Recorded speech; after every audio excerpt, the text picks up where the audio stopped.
You know, it's the trick of the enemy to make you feel like you're not important, to make you feel like your life has no meaning, that you have no value, that there's nothing good that can come from you, that you can't accomplish anything, that your life is worthless, that nobody cares for you, that nobody really cares whether you live or die, or nobody cares about the things that you've done, or just basically that nobody cares about you or your life, or that you're nothing, or that you're a nobody.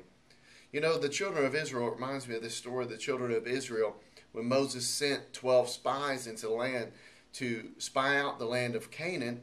They all came back with this report that the land is exactly the way that God said it would be, that it's a land that flows with milk and honey.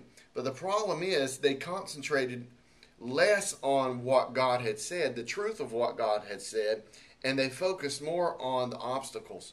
And they started seeing the obstacles. They said, but there's a lot of people over there, and the walls are very fortified to these cities, and there are giants over there. And then they made this one statement, and they said, you know what? We see ourselves as grasshoppers.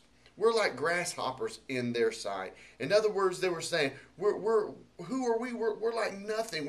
We're so small compared to these people and to what they have and what they're able to do.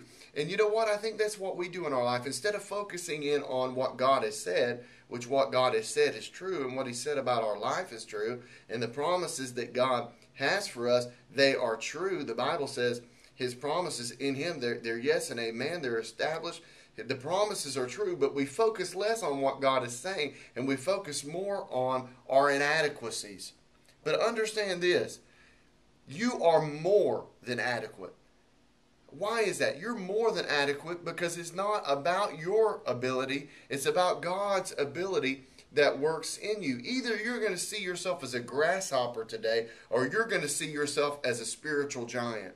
Today I want you to understand that you can do all things through Christ who strengthens you. Don't allow the enemy to trick you into thinking that you're worthless, that you have no value, because I want you to understand this.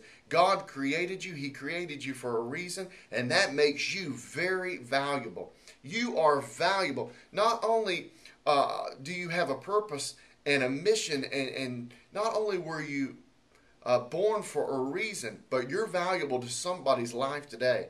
You were put here to make a difference in someone's life. So today I just want you to realize who you are. Focus more on God's truth than you focus on the situation and the circumstance, because God's truth will carry you through your situation. It will carry you through any circumstance, and it will make you more than a conqueror. You're not a grasshopper. You are a giant today. Be a giant in God, a spiritual giant, and allow the faith of God to make you all that God has called and purposed for you to be. Until tomorrow, this is Pastor Allen reminding you that God has a purpose and a plan for your life.